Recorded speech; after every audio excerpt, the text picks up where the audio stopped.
Olá, boa noite. Meu nome é Andréia Pinheiro, sou psicanalista e psicopedagoga e hoje eu estou aqui para conversar com vocês sobre o tema proposto pelo primeiro Congresso Nacional de Psicanalistas, versão 2018, sobre o tema A Psicanálise como Ferramenta de Trabalho para Profissionais Modernos. Quero muito agradecer a presença de todos, a audiência de vocês, e quero também agradecer a coordenação do evento pelo convite e pela confiança em meu trabalho. Como psicanalista e psicopedagoga, eu atendo em minha clínica na cidade de Valença, interior do Rio de Janeiro, onde eu também resido. Atendo um público bastante diversificado, como psicanalista e psicopedagoga, crianças, jovens, adultos e também terceira idade. Como vocês podem ver, é uma experiência bastante vasta. Sou professora, graduada em letras, português, inglês e literaturas. Sou tradutora da língua inglesa. Sou pós-graduada em psicopedagogia e teoria psicanalítica.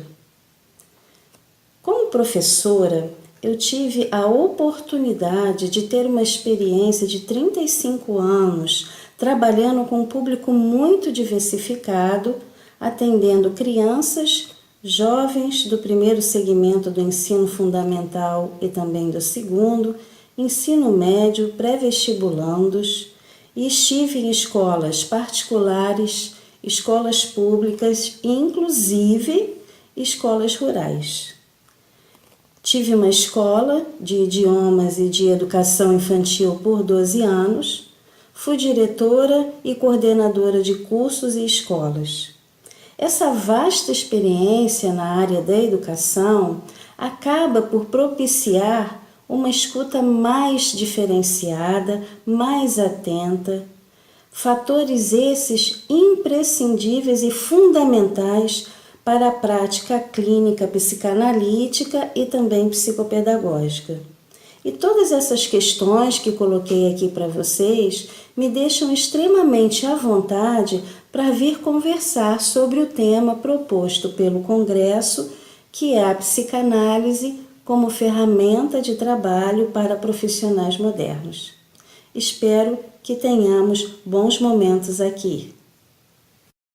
Dando sequência ao tema principal de nossa palestra, que é a psicanálise como ferramenta de trabalho para profissionais liberais, eu gostaria de ressaltar 3 aspectos que eu considero muito importantes.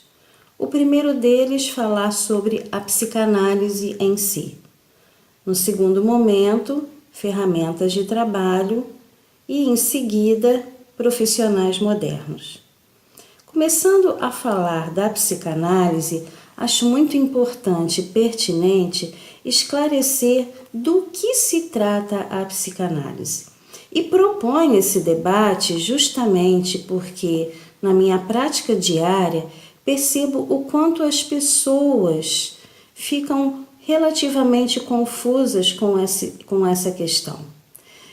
Mesmo que estejamos aqui apresentando palestras num congresso que supostamente seja para profissionais, acredito que tenhamos também um público mais leigo que considere importante essa colocação. Bom, a psicanálise ela foi criada e desenvolvida pelo renomado médico neurologista Sigmund Freud, onde, não encontrando respostas na medicina para os sintomas de suas pacientes histéricas, se debruça sobre o assunto. Na verdade, a psicanálise ela é uma terapia onde o principal é trabalhar as livres associações e o inconsciente. Muito importante relatar aqui que o primeiro caso de Sigmund Freud, que ele deu sequência no acompanhamento depois de seu professor ter largado o caso, Eugene Breuer, o caso Ana O, né? O verdadeiro nome dela era Beta Pappenheim e foi a própria paciente, a Ana O, o primeiro e um dos mais renomados e importantes casos de Sigmund Freud. Ela mesma nomeia o processo de análise como talking cure, um termo em inglês que em português significa cura pela fala. E é disso que se trata a psicanálise. A psicanálise é a cura pela fala através das livres associações do inconsciente do paciente. Eu costumo sempre dizer para os pacientes que iniciam um processo de análise aqui em minha clínica que seria como se nós conseguíssemos colocar nossos problemas e nossas questões num grande painel em perspectiva. E à medida que vamos colocando todas essas questões, vamos nos dando conta.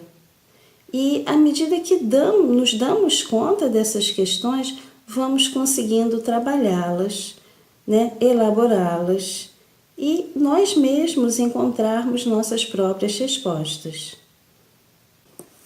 E quem pode exercer a psicanálise?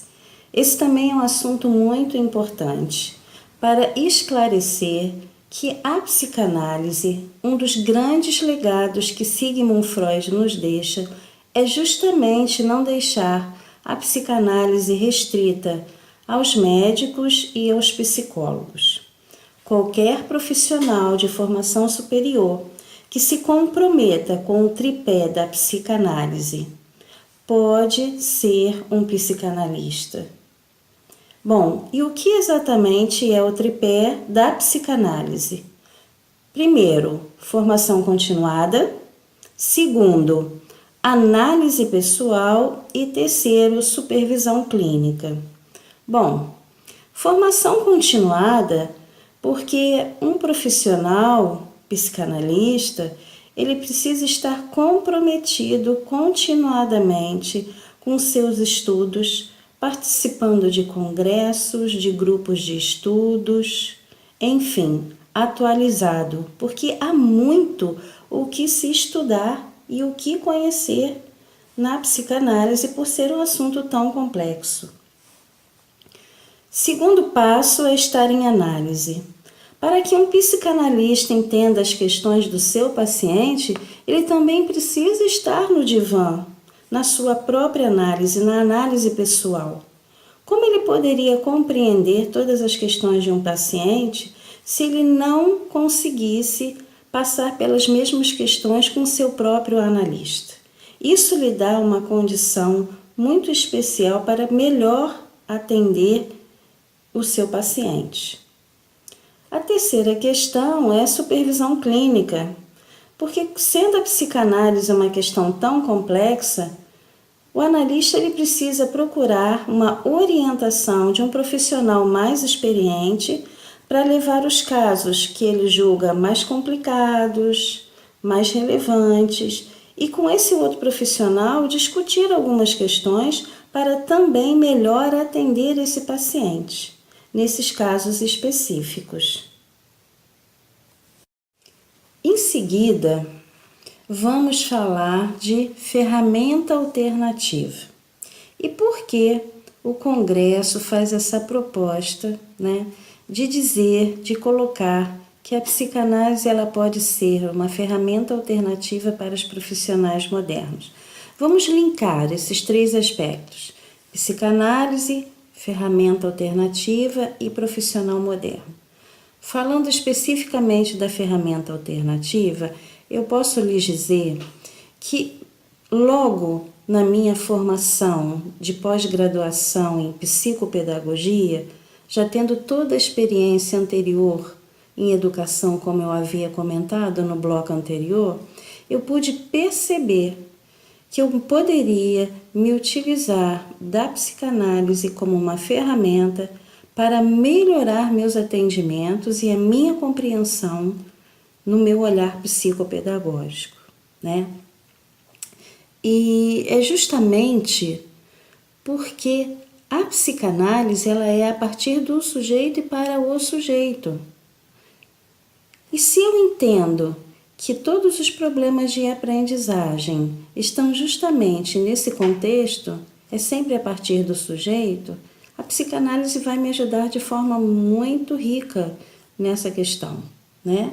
Eu tenho percebido que atualmente profissionais de diversas áreas de atuação, e essa experiência eu tive na minha pós-graduação em teoria psicanalítica, profissionais de diversas áreas estão procurando a psicanálise como um recurso para atuarem em suas profissões. Tive a oportunidade de conhecer outros psicopedagogos, né? Médicos, dentistas, advogados, nutricionistas, professores de educação física. Enfim, são várias áreas que estão despertando o olhar justamente para se utilizarem dessa ferramenta de trabalho tão importante, né? Que é a psicanálise, que promove um olhar diferenciado a partir do sujeito e para esse sujeito. A minha formação em psicanálise ela é anterior à minha formação em psicopedagogia. Então, quando eu iniciei os estudos, né, na minha pós-graduação em psicopedagogia, eu já entendia desde o começo que seria importantíssimo e muito relevante ter um olhar diferenciado. Inclusive, o tema da minha monografia foi justamente esse, né, do quanto a psicanálise poderia influenciar nesse olhar na prática clínica psicopedagógica, né, entendendo esse sujeito com sua subjetividade e toda a sua singularidade. Essa ferramenta tão importante, ela vai fazer com que eu entenda o que há por trás desse sujeito que chega na minha clínica psicopedagógica. Qual é a demanda dessa família? E qual é a demanda desse paciente? Porque, principalmente na área da psicopedagogia, o grande público que nós atendemos são de crianças e também de jovens. E por trás de cada criança e de cada jovem, eu acabo recebendo uma família. Então, eu preciso pensar não apenas no meu paciente, mas também nas demandas dessa família, que é quem inicialmente nos traz todas as questões. Com os jovens nem tanto, porque eles têm a capacidade de se expressarem. Eles já têm uma maturidade para falarem dessas questões. Mas as crianças não, né? Considero muito importante receber a família no primeiro momento, porque é ela justamente que vai me dizer quais são as questões do que se trata. Então, eu entendo que a psicanálise seja uma ferramenta extremamente importante, né, para trabalhar em qualquer área de atuação, desde que o profissional esteja disposto a entender as questões desse sujeito. Na sociedade atual, né, dentro da contemporaneidade, o que mais nós ouvimos falar é sobre a questão da singularidade dessas pessoas, né? Dentro de uma pluralidade incrível de possibilidades.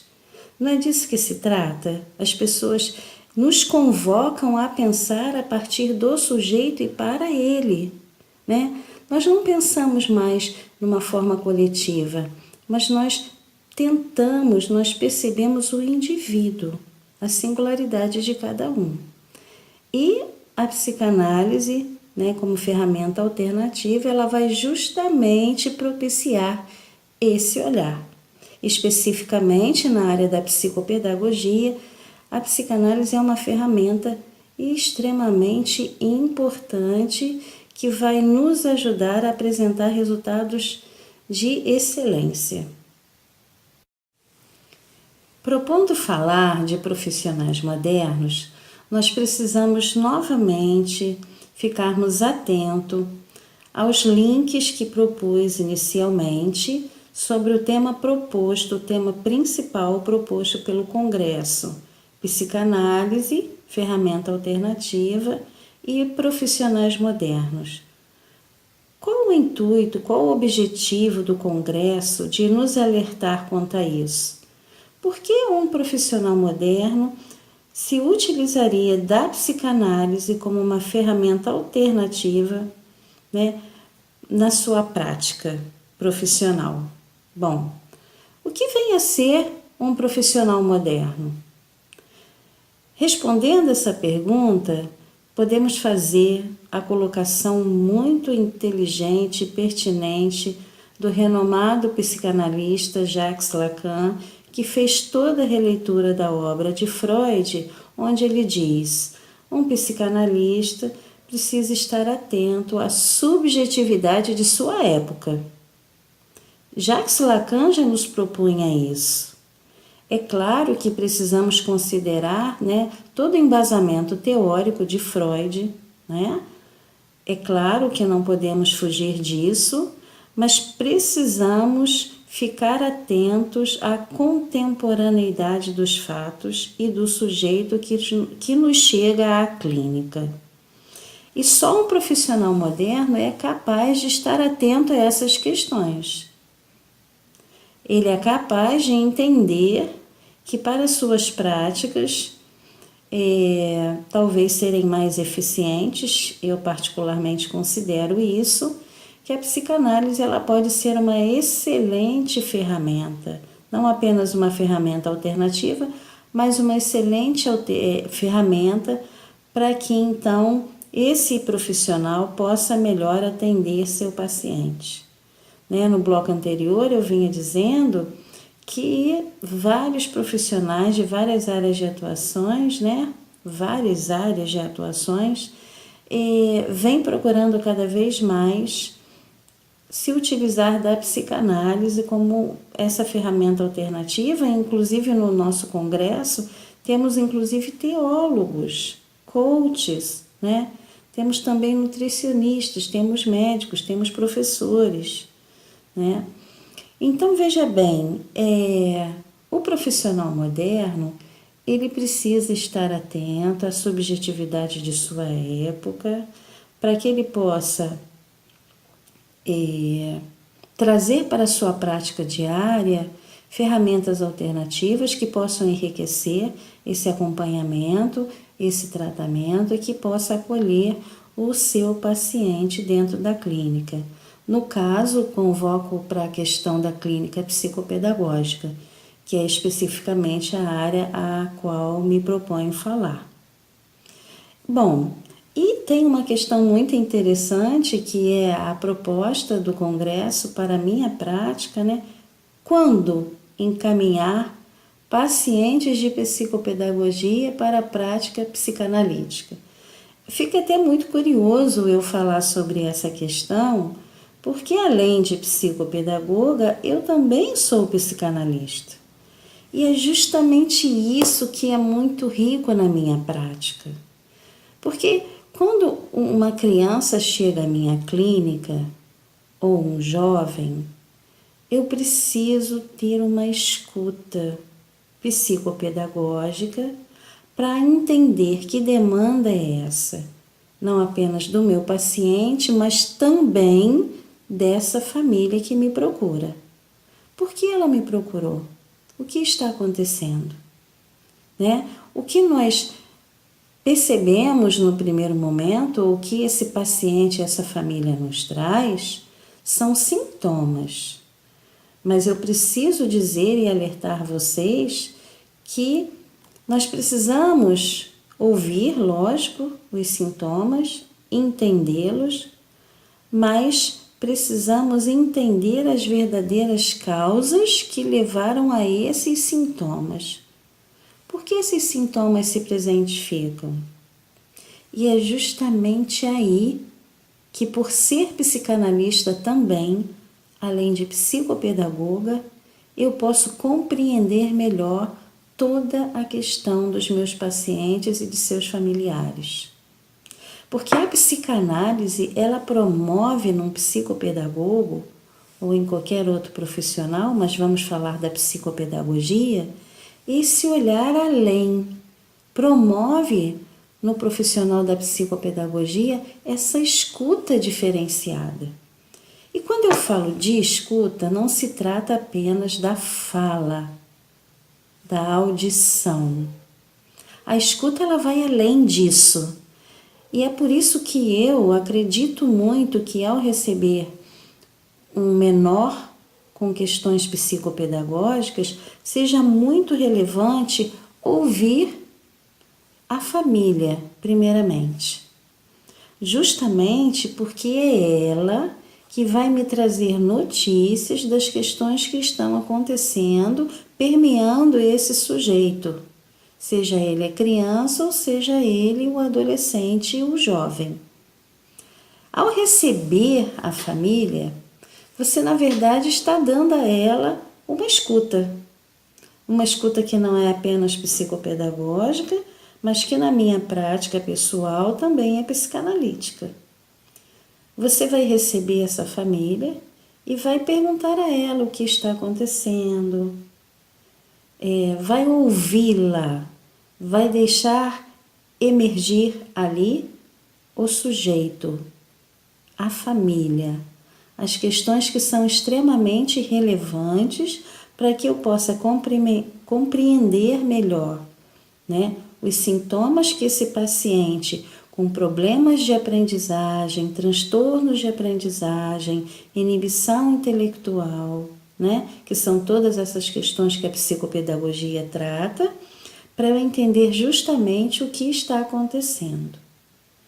Por que todas essas questões estão acontecendo? Eu não preciso entender as verdadeiras causas, ouvir os sintomas, observá-los, mas entender as causas.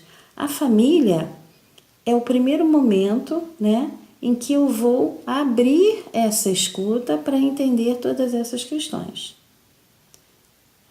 Em seguida, eu vou atender o paciente e através dessa ferramenta alternativa que é a psicanálise junto à prática psicopedagógica, eu vou fazer uma escuta que pode ser através das brincadeiras, dos jogos, dos desenhos. Vou dar a esse sujeito um lugar na minha clínica. Eu costumo dizer que não podemos apenas falar sobre essas crianças e jovens, mas que precisamos falar com eles, dar a eles um lugar na clínica, né? E sendo psicanalista, além de psicopedagoga, né, eu mesma me encarrego de fazer essa escuta, de fazer intervenções psicanalíticas dentro da prática clínica psicopedagógica. Mas eu também preciso dizer que nem todos os psicopedagogos possuem uma formação psicanalítica, né? E quando for esse o caso? Porque como eu faço supervisão psicopedagógica para profissionais que querem se aperfeiçoar, que querem se qualificar ou se capacitar, eu digo sempre a eles que é preciso ter um olhar muito atento, uma escuta muito atenta, e quando perceberem que há ali questões psicodinâmicas, né, que é questões emocionais, afetivas, que vão além da prática específica da psicopedagogia, ele deva sim encaminhar o seu paciente para um psicanalista, né? Ele precisa entender que é importante trabalhar dentro de uma equipe multidisciplinar. Essa palavra multidisciplinar, interdisciplinar, é uma proposta na qual eu verdadeiramente acredito. Porque não podemos trabalhar de forma isolada dentro do nosso consultório sem observar todas essas nuances, né, que enredam toda essa estrutura familiar do sujeito. Então, eu preciso ter essa percepção para saber exatamente quando convocar, né, um psicanalista para estar nessa equipe multidisciplinar quando eu não for uma psicopedagoga, um psicopedagogo com uma formação psicanalítica. Então, eu digo sempre a essas pessoas que vêm fazer consultoria comigo, fiquem atentos à fala de seus pacientes, mesmo que eles não pronunciem sequer uma palavra. Para eu fazer essa escuta, eu preciso me utilizar de ferramentas, que são ferramentas motivacionais, que eu vou me utilizar dentro do consultório, para promover essa escuta e, no segundo momento, fazer também as intervenções, Vamos falar dessas práticas motivacionais dentro das intervenções psicopedagógicas. O que vem a ser essas práticas? Bom, um recurso que eu admiro muito, que eu gosto muito, que me é muito simpático e familiar, são as práticas dos jogos, das brincadeiras, de todos esses recursos lúdicos e ricos que vão falar desse universo da criança e do jovem. Eu preciso entender que paciente é esse que eu recebo, respeitando a sua faixa etária, a sua maturidade cognitiva, que família é essa na qual ele está inserido, para eu entender que ferramentas eu posso utilizar para fazer essas observações e essas intervenções. Mas precisam ser muito motivacionais, para que aquele paciente ele não perceba sequer que ele esteja sendo avaliado. E a brincadeira, os jogos, eles vão proporcionar a você, profissional da psicopedagogia, a trabalhar dessa forma, que é uma forma mais eficiente, é uma forma mais prazerosa, O psicopedagogo ele precisa entender que tudo que ele não deve é reproduzir em seu setting, em seu consultório, o mesmo ambiente escolar. Porque se pensarmos que essa criança e jovem estão justamente com um problema na aprendizagem na instituição escolar, nós não podemos reproduzir esse ambiente, que para ele, naquele momento, não é agradável. Nós precisamos estabelecer conexões, relações de afetividade com esse paciente, para que ele fale dele, para que você consiga observar o que há por trás desse sintoma, quais são as verdadeiras causas. E sempre se utilizando dessas práticas motivacionais, Por exemplo, através de uma brincadeira que você pode propor observando o seu paciente ou deixar que ele proponha, inicialmente ele vai estar motivado, porque se trata não de um teste, mas de uma brincadeira. E a brincadeira promove esse olhar, promove essa sensação agradável, de estar à vontade para falar dele próprio. Se nós propusermos um jogo, por exemplo, de dama, lógico que cada jogo e cada brincadeira que você for propor a esse paciente, você precisa relativizar todas as questões, observar o que vai agradá-lo, Mas, por exemplo, num jogo de damas, nós podemos fazer infinitas observações. Nós podemos observar a capacidade de concentração desse sujeito, o quanto ele está investido nessa atividade proposta, por quanto tempo ele consegue se concentrar e ficar verdadeiramente investido e interessado nela.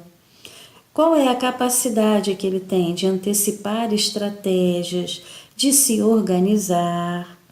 Como ele lida com a questão do perder e do ganhar? Também um fator muito interessante, porque equivocadamente nós pensamos ser um problema apenas o lidar com as perdas, mas não, muito pelo contrário. Há crianças e jovens que têm muita dificuldade em lidar com as vitórias, e isso precisa também ser trabalhado. Eu nunca permito que uma criança ganhe porque eu deixei que ele ganhasse. eu procuro sempre fazer com que ele perceba que ele é capaz, né, de ganhar. E eles ganham muitas das vezes, né, de mim nas competições e nos jogos e nas brincadeiras, né? Porque a criança acaba vindo, né, com esse pensamento de, por ser criança, eu tenho que permitir que ele ganhe, né? Eu tenho que facilitar o processo. E isso é um posicionamento muito equivocado. O psicopedagogo ele precisa estar atento a todas essas questões, né? Como lidar com a vitória, com a derrota, como a criança consegue se organizar a partir de uma proposta lúdica, motivacional, né? Se ele vai aceitar a sua proposta ou se ele tem resistências a isso, né?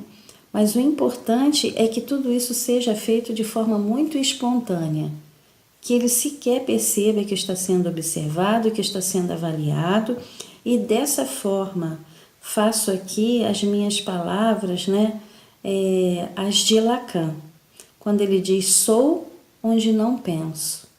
E é justamente quando eu estou me sentindo à vontade que eu verdadeiramente me mostro. É nesse momento que emerge o sujeito. E é isso que eu preciso perceber e preciso promover dentro da minha prática clínica psicopedagógica, né? Através de uma ferramenta muitíssimo importante, que é justamente a psicanálise, que, utilizada por profissionais modernos, vai trazer para esse paciente um ganho extremamente importante. Psicanálise e educação. É possível? Essa é a proposta. Vamos falar sobre isso. E há um paradoxo entre psicanálise e educação nos estudos de Freud, e Freud compreende isso justamente porque havia em sua época uma abordagem muito moralizante a respeito da educação. Isso acabava por afastar a psicanálise da educação em sua época.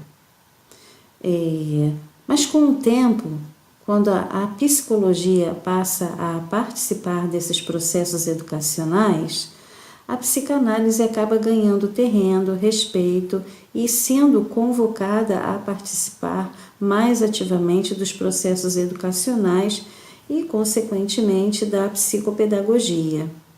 Nádia Bossa, uma excelente e renomada psicopedagoga, que também é psicanalista, ela fala justamente desse desejo tão necessário para que o processo de aprendizagem aconteça, e ela se utiliza muito da psicanálise como uma ferramenta alternativa para cuidar, para fazer as intervenções psicopedagógicas. A gente precisa entender também que criança é essa de hoje e que criança foi essa de algum tempo atrás. Então, se nós entendermos que a psicanálise e educação e que a criança de ontem e hoje passou por um processo de grandes mudanças, né, a gente vai entender que a psicanálise ela está mais atravessando todo esse processo psicopedagógico, né, todo esse processo educacional. É muito interessante falar de psicanálise e educação, porque quando a gente fala de problemas de aprendizagem, que é uma questão da qual a psicopedagogia cuida e se apropria, a gente vai falar de desejo, né? A gente vai falar do inconsciente dessa criança ou desse jovem que não consegue aprender, que não quer aprender, né? Qual é a razão por trás disso tudo? Existe aí, né, um grande furo estrutural, né? Há uma incompletude nessa não aprendizagem, nas dificuldades dela, nos transtornos, na própria inibição intelectual. Há um furo estrutural, né? Que a psicanálise ela procura entender, né? Justamente porque ela vai relativizar todas as subjetividades desse sujeito e vai tentar entender as verdadeiras causas e não se focar apenas nos sintomas, né? O ser humano ele é frustrado justamente porque ele se dá conta de que ele não pode abarcar todas as coisas, né? há um grande furo, há uma grande falta, né? O ser humano ele é sempre vir a ser, né? E a psicanálise ela nos ajuda a compreender esses fenômenos de não aprendizagem. Muitas das vezes esses fenômenos acontecem porque esse sujeito ele quer nos dar uma notícia de que algo não vai bem. Essa não aprendizagem ela pode também ser um pedido de socorro, onde esse sujeito fala, olha, há algo de errado aqui, né? Tudo que o ser humano quer, tudo que ele deseja é ser desejado por alguém, né? Mesmo que esse olhar que vem desse grande outro seja um olhar a respeito de uma dificuldade que ele traga, de um pedido de socorro, né? E eu lembro uma vez que uma amiga, companheira de sala dentro da pós-graduação em teoria psicanalítica, ela é psicóloga, também psicanalista, entrando para essa área da educação, era a primeira experiência dela numa escola, e ela me fez a seguinte pergunta, Andréia, psicanálise e educação é possível? Bom, relativizando todo o embasamento teórico de Freud, todas essas questões que eu acabei de colocar aqui para vocês, né? Volto à pergunta de Freud, né? A colocação de Freud sobre esse paradoxo e a pergunta de minha amiga, né? E digo que psicanálise e educação, elas podem caminhar juntas, sim. Não apenas podem, mas, a meu ver, precisam caminhar juntas. Justamente porque a psicanálise ela vai relativizar todas essas questões as quais acabei de colocar, né? Se eu acredito que psicanálise e educação possam caminhar juntas, eu estou dizendo que psicanálise e psicopedagogia elas possam e devam caminhar de mãos dadas, justamente porque ela vai além, né, desses sintomas que o paciente da psicopedagogia chega em seu consultório e vai poder então promover em você essa percepção, né, esse olhar diferenciado. No momento anterior, eu falo a respeito do desejo de aprendizagem que Nadia Bossa, de forma tão pertinente, nos coloca. E essa é uma questão que eu abordo muito na minha monografia da psicopedagogia, que não há aprendizagem se não houver desejo. Como eu vou aprender aquilo que eu não desejo? Né? Se eu não desejar aprender, eu não vou sustentar essa aprendizagem. Eu preciso querer, eu preciso me interessar, eu preciso me motivar, né? A psicanálise fala muito das questões de pulsões, né? O desejo é justamente disso que se trata, é uma pulsão de vida, né? Ele nos move, ele nos movimenta, né?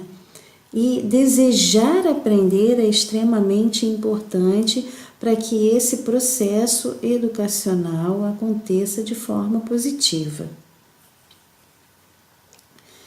Deslizando esse assunto agora para a questão da singularidade dentre toda a pluralidade dos sujeitos e transtornos de aprendizagem, eu preciso trazer em pauta as considerações de Howard Gardner, que fala justamente da pluralidade das inteligências múltiplas. O que acontece, eu preciso historicizar, né, essa colocação de Howard Gardner, né? Quem foi Howard Gardner?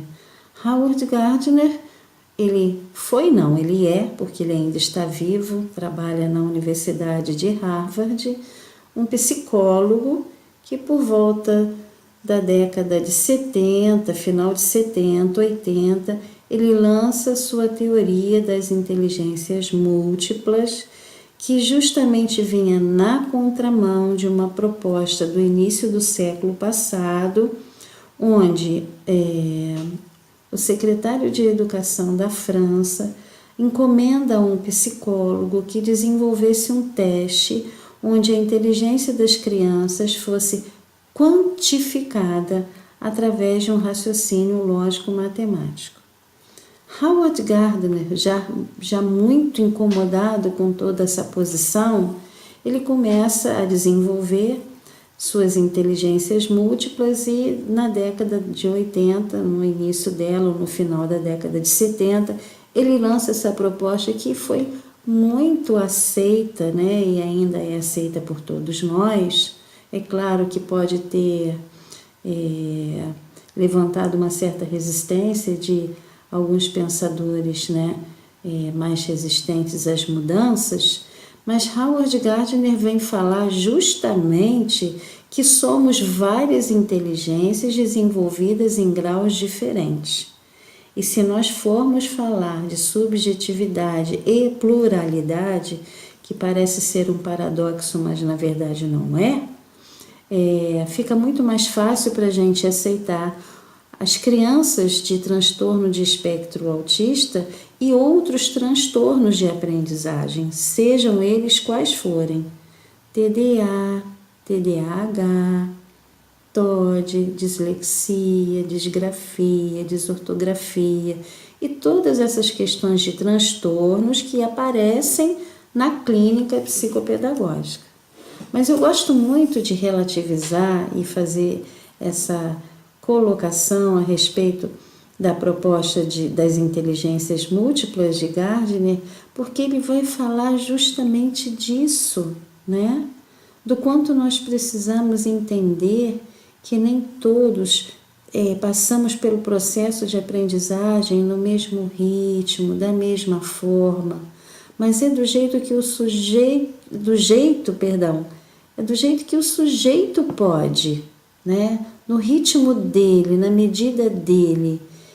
Isso é importante entender, que a aprendizagem ela vai acontecer, que ela possa acontecer, mas dentro da singularidade de cada sujeito e que o profissional que esteja envolvido nesse processo entenda que é uma pluralidade infinita, né? Infinitas possibilidades de fazer com que essa aprendizagem aconteça. Se utilizar de ferramentas apropriadas, é uma forma inteligente de promover os processos educacionais.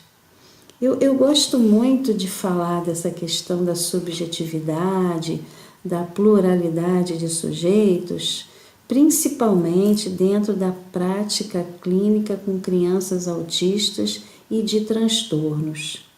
Mas eu preciso convocar os profissionais da educação e da área da saúde que não incorram no erro, né, no equívoco de rotularem essas crianças com pouco embasamento teórico ou conhecimento, né, da estrutura a qual essas crianças estão imersas.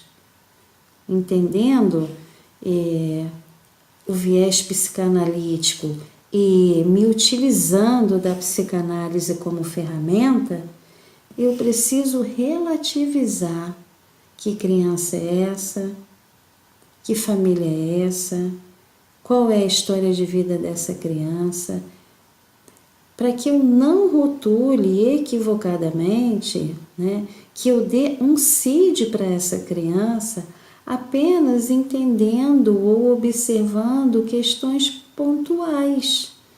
É preciso olhar além disso. Nem tudo é o que parece ser. Nem toda criança que num determinado momento está desatenta ou desmotivada ou desinteressada na escola, ela tem um transtorno, ela está com severas dificuldades de aprendizagem.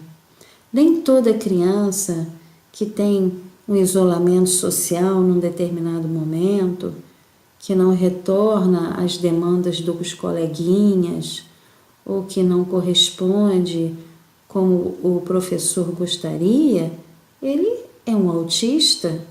Então fiquem atentos, profissionais, para todas essas questões.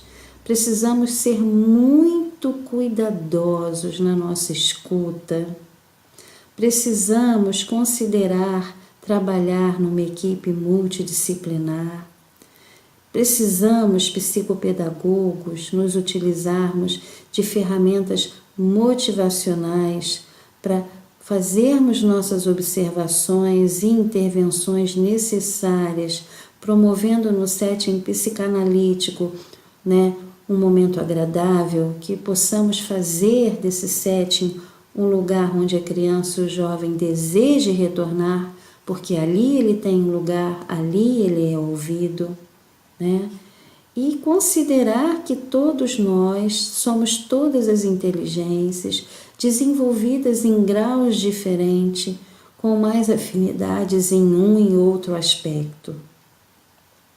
Pensando dessa forma, que somos inteligências múltiplas, que precisamos respeitar a subjetividade dos sujeitos, que precisamos considerar a pluralidade de possibilidades na área da educação, na área da psicopedagogia, que psicanálise e educação e, consequentemente, psicopedagogia possam e devam caminhar de mãos dadas e, como uma profissional moderna, me utilizar da psicanálise como uma ferramenta alternativa, acredito que esse seja verdadeiramente um caminho onde eu possa conseguir, na minha prática profissional, realizar um trabalho de qualidade, dando uma melhor assistência aos meus pacientes. Considerar, mesmo que eu não seja uma psicopedagoga com um embasamento psicanalítico, que ficando atenta a todas as questões desse paciente, num determinado momento, eu deva e possa encaminhá-lo para um psicanalista, e não apenas para um psicanalista. Às vezes eu preciso convocar outros profissionais a virem me ajudar na abordagem desse paciente, Então fiquem atentos na contemporaneidade, na subjetividade de sua época. E só um profissional moderno, se utilizando de ferramentas adequadas, será capaz de promover esse olhar, de fazer da psicanálise uma ferramenta alternativa de grande valia e que possa, então, como resultado final, prestar a seu paciente um atendimento de excelência e de qualidade. Fica aqui um grande abraço, espero que tenham gostado de nosso encontro, que tenha sido proveitoso para vocês e espero um outro momento estarmos juntos. Uma boa noite para todos.